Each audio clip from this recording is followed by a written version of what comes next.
खोल दे साली का मुंह, इसके मुंह में तेजाब डालता हूं।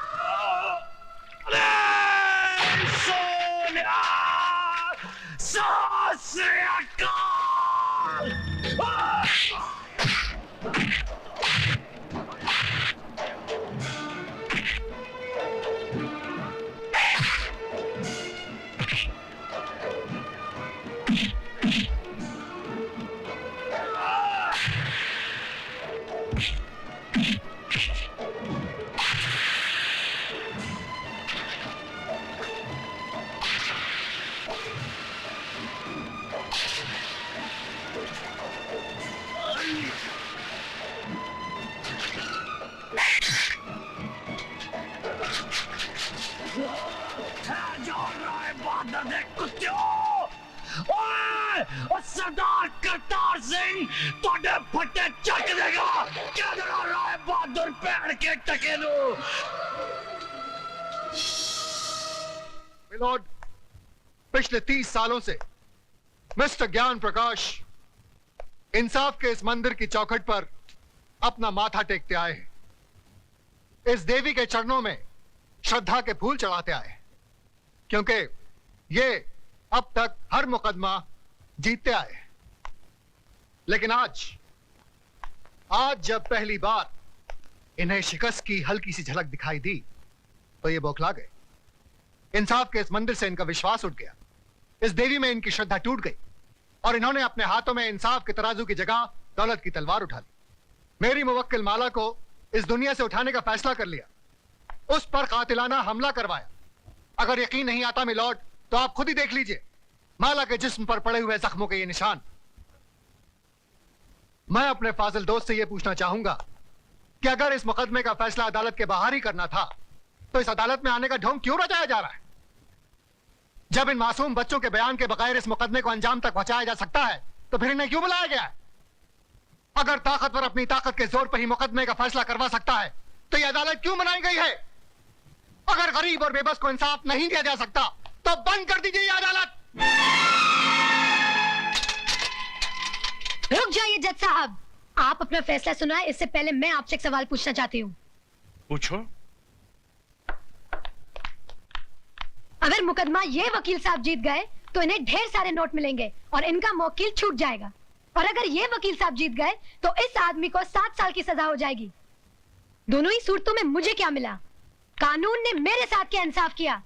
जो इंसान कानून की मर्यादा को तोड़ता है कानून ही उसे सजा देता है। मर्यादा मेरी तोड़ी गई है, कानून की नहीं। इज्जत मेरी लुटी है, कानून की नहीं।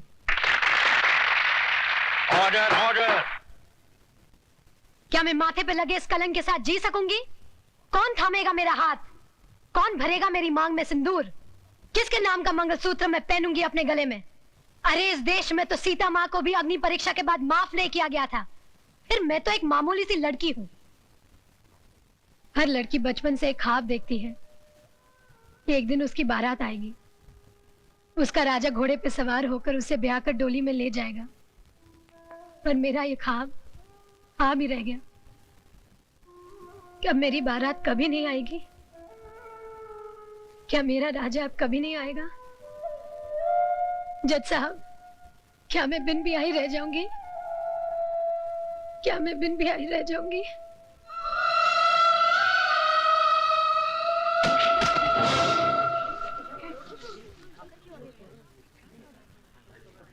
हाँ, अपने आप को दादा कहते हैं।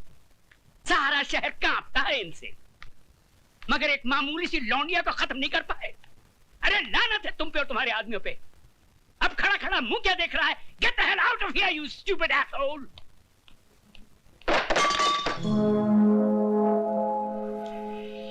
कौन है वहां? सामने आओ वरना गोली मार दूंगा। तुम किस किस को गोली मारेंगे साहब? एक गुनाह को छुपाने के लिए और कितने गुनाह करेंगे? पूरा शहर तुम्हारे नाम पर थूक रहा है, पूरे शहर को मिटाएंगे। साहब, इंसानी बने रहना, भगवान बनने की कोशिश मत करना, वरना वो ऐसा मिटा देगा कि ना तुम जी सकोगे ना ही मर सकोगे। तुम्हारी ये मजाल कि हमारे सामने जबान खोलो। 40 साल लगे साहब, 40 साल, तब जाके जबान खुली है। पैसों से बहुत बड़े हो गए, लेकिन इंसान छोटे रह गए। कौशल्या, तुम्हें तमीज नहीं मालिक से कैसे बात की जाती है? तुम तमीज सिखाओगी मुझे, जिसने तुम्हारे मर्द को पैजामे का नाड़ा बांधना सिखाया है? अरे बहू, जब घर में आग लगी हो तो पानी डालकर उसे बुझाया जाता है, लेकिन तुम उस आग में तेल डाल रही हो। अगर इसी रफ्तार से तेल डालती रही तो कुछ ही दिनों बाद यहाँ हवेली नहीं शमशान घाट होगा। इनफ इज इनफ, नमक हराम, दफा हो जाए यहाँ से। और खबरदार जो फिर इस दहलीज पे कदम रखा। फिक्र मत करो साहब, तुम्हारी दहलीज पर पैर तो क्या, उस पर थूकूंगी भी नहीं। दोनों तरफ के गवाहों के बयानात सुनने के बाद और तमाम हालात को मद्देनजर रखते हुए ये अदालत इस नतीजे पर पहुंची है कि मुल्जिम राज ने जुर्म किया है और वो कानून का मुजरिम है।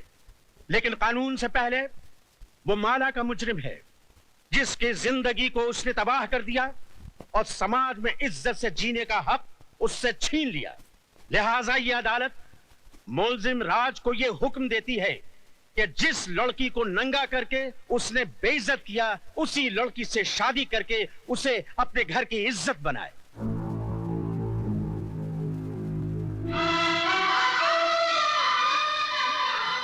चौबीस घंटे के अंदर अंदर अदालत के इस फैसले की तामील की जाए।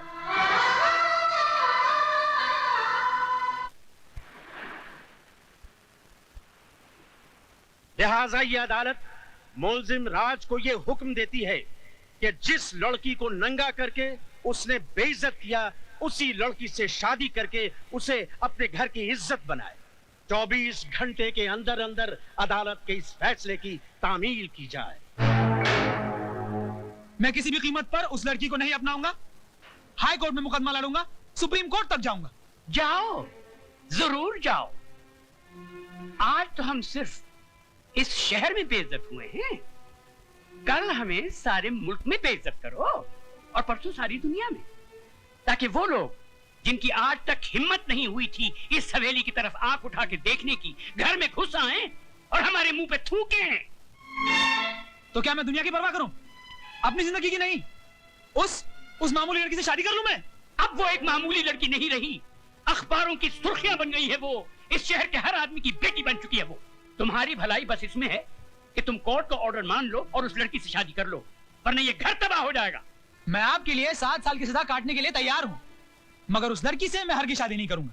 जिस लड़के ने सुबह का सूरज तक न देखा हो, जिसे किसी चीज को हासिल करने के लिए कोशिश तक न करनी पड़ी हो, उसे क्या मालूम कि जेल की कोठरी क्या होती है, उसका अंधेरापन कैसा होता है। अगर आप नहीं चाहते कि मैं 7 साल की सजा काटूं, तो क्या उम्र भर की सजा भुगतूं उस लड़की से शादी करके, अपनी जिंदगी तबाह कर लूं? शादी तुम करोगे, लेकिन अपनी जिंदगी तबाह करने के लिए नहीं, बल्कि उसकी जिंदगी तबाह करने के लिए। हम समझे नहीं बहू। बाबूजी, अदालत से उसने अपने लिए जिंदगी नहीं, मौत मांगी है। इतने जुल्म और सितम ढाऊंगी कि इस हवेली की बहू बनने का ख्वाब मिट्टी में मिल जाएगा। मंगल मांगल्ये शिवे सर्वार्थ साधके शरण्ये त्र्यंबके गौरी नारायणी नमस्तुते। मंगलम भगवान विष्णु मंगलम गरुड़ध्वज मंगलम पुंडरीकाक्ष मंगलायस्तनो हरि। मात पितृ चरण कमलेभ्यो नमो नमः। स्थान देवताभ्यो नमो नमः। ग्राम देवताभ्यो नमो नमः। शरण्ये त्र्यंबके गौरी नारायणी नमस्तुते। हार पहना बेटी।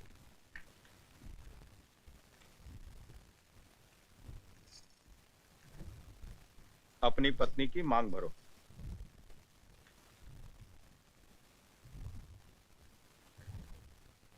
ऐसे नहीं बेटा, इस सिंदूर का अर्थ तो समझ लो। तुमने एक बार अपनी पत्नी की मांग में सिंदूर भर दिया तो तुम्हारे जीते जी ये सिंदूर कभी नहीं मिटेगा। इसका मतलब ये सिर्फ सिंदूर नहीं, इस बात की गवाही है कि तुम जिंदा हो और सही सलामत।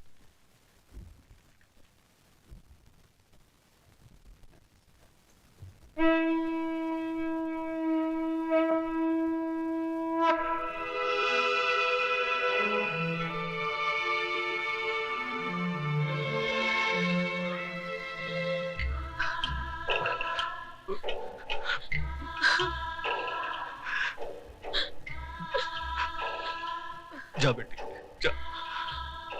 मैं वाहिगुरु से झोली फैला के तेरी खुशियों की भीख मांग लूंगा। जा।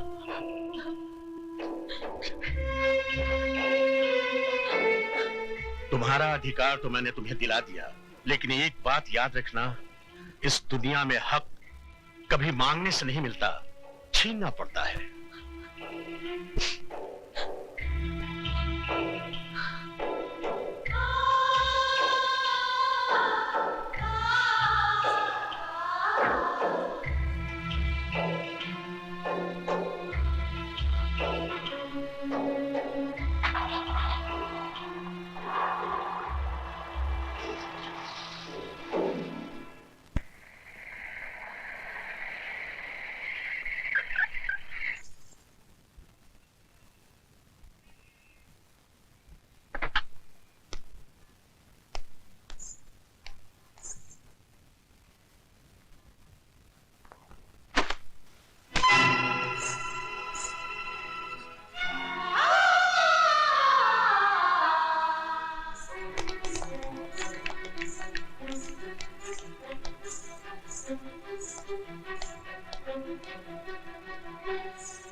बहू जी, हम लंदन जा रहे हैं, अपना वादा मत भूलना। हमारे आने से पहले ये कूड़ेदान का कचरा इस घर से बहुत दूर होना चाहिए। आप फिक्र मत कीजिए बाबूजी, ऐसा ही होगा।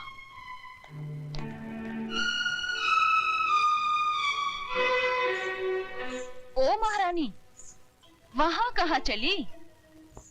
जी मैं। रामू, जी मैम साहब। इनको जरा इनका महल दिखा दो। मुझे महल नहीं, मुझे मेरे पति के चरणों में जगह चाहिए। ओए होए, सती सावित्री की बात तो सुनो। लगता है बाप ने ठीक से समझा बुझा कर भेजा है कि उंगली पकड़कर पोंछा कैसे पकड़ा जाता है। कान खोलकर सुन ले, इस घर में मालिकों का कमरा अलग और नौकरों का कमरा अलग है। रामू जी, ले जा इसे नौकरों के कमरे में। आइए बहुरानी। खबरदार जो इसे किसी ने बहुरानी कहा, ये नौकरानी है, सिर्फ नौकरानी। शारदा, ये क्या कर रही हो तुम? ऐसा सलूक थोड़ी किया जाता है। तुम चुप रहो जी। खबरदार जो तुमने इसकी तरफदारी की तो जाओ, जाके अपना काम करो।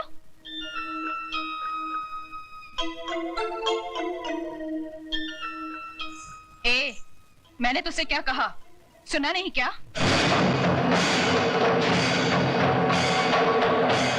सुनो बड़ी बहू रानी, ये सिंदूर बाजार में 2 पैसे में जरूर मिलता है, लेकिन जब किसी औरत की मांग में भर दिया जाता है तो इसकी कीमत भगवान भी नहीं चुका सकता। फिर तू क्या चीज है? मेरा कद भले ही 5 फुट का है, लेकिन मेरी जुबान 10 फुट की है और हाथ 20 फुट का। दोबारा तमीज से बात नहीं की तो उसी म्यूनिसिपालिटी के स्कूल में भर्ती करा दूंगी जहाँ तेरा बाप चपरासी है। तूने मेरे बाप को गाली दी? मैं तेरे बाप को गाली क्यों दूंगी? तू तो खुद तेरे बाप के लिए एक गाली है, वरना अपनी छोटी बहन की दलाली करने यहाँ नहीं आता, समझा?